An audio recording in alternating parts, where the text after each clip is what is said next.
I'm a PE teacher and a professional lesbian. I organise school sport in Islington, and I also do workshops for students as an openly gay teacher and for staff. When I go into these schools, they're usually in boroughs outside of my own, so not in Islington, and they're very diverse in response that I get from the kids, and I do a very open session with them, questions and answers. They can ask me pretty much anything they want. We talk about gender stereotypes, religion, anything that comes up. And for those people that think teachers sort of aren't doing it, we are out there and we're trying. I thought earlier this year that I would like to bring together the two parts of my job, so school sport and the consultancy stuff. I got together with Mike and we thought about running a tournament, a football tournament against homophobia. And we called this the Diversity Cup. I needed some money to do this, and I knew that the budget strings, the council, were very tight. Mike very kindly supported with referees, pitch hire, trophies, things like that. And I went to the Equality and Diversity Unit of Islington Council and asked them for some money.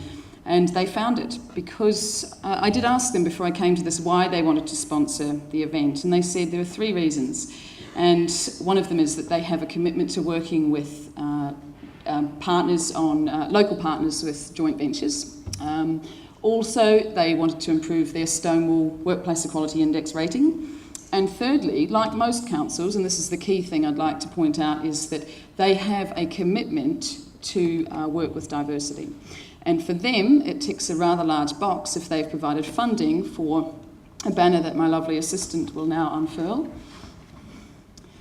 So they provided funding for the banners and for some T-shirts, which we gave to students and to adults.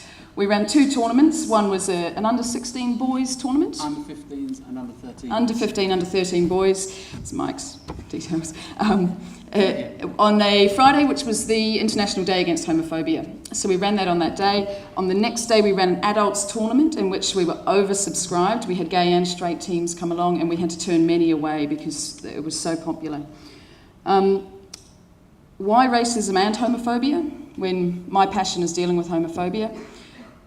It's simple.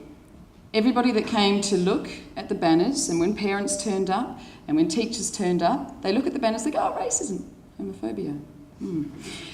Making that link between the two makes a very good point, and it's really simple.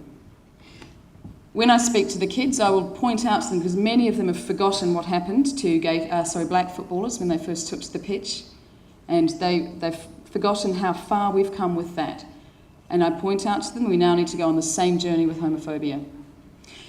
For teachers who are unsure as to how to deal with this, and it is difficult to be openly gay with kids, and it's difficult as straight teachers to know what to say, having a banner says it all for you. There is no stumbling and stuttering over words or explaining or answering questions about your own sexual orientation. There it is. If a player says something on the pitch, the referee can point at the banner. It's really easy. So we also gave out T-shirts to the kids. I was a little bit worried that they wouldn't take them, but actually they came back surprisingly and asked for more, and unless they were using them to create effigies of me and burn them, then I was quite happy with that response. So if you'd like to know any more later, or perhaps about the design, or anybody would like to get hold of any of this information, please come and see us. The banner itself cost £60. The whole thing was about $700, but you don't need T-shirts and you don't need 3 banners, you only need 1. You can take it to every sports tournament you run, and regardless of what happens with school sports partnerships, which we don't know at the moment, there will still be competitive games of sport between schools, and it's really easy to hang this up. Mike is going to explain from a footballing perspective why Islington Football wanted to get involved in this. Afternoon, my name is Michael McNeil. I'm the Football Development Manager for the Islington Football Development Partnership. It's a partnership between Islington Council and Equatorial Leisure, who run the leisure centres, and also us in the community. I've been involved in football for 25 odd years now, at various different levels as a coach, manager, administrator, and I've been proud of what football had achieved in terms of tackling issues like racism. But felt we hadn't really done a lot to tackle the issue of homophobia in football. I've coached a lot of gay players over the years. In preparation for this event, I've coached girls that are currently playing in the Women's Premier League. And yet when I spoke to the 2 or 3 gay players that I knew, not one of them actually wanted to come and speak at a public event, which means obviously we've still got a lot of work to do in terms of supporting players and tackling homophobia within football. So really, my involvement for the event was really just to try and raise that issue and really just try and challenge thinking, because it's not just with young people, as you know, we've talked about earlier. You know, they've got quite flexible attitudes. It's with coaches, it's with administrators and organisations, and challenging their thinking. So by putting the event on, it was about doing that, putting it on the map. That's it, really. That's what. Right.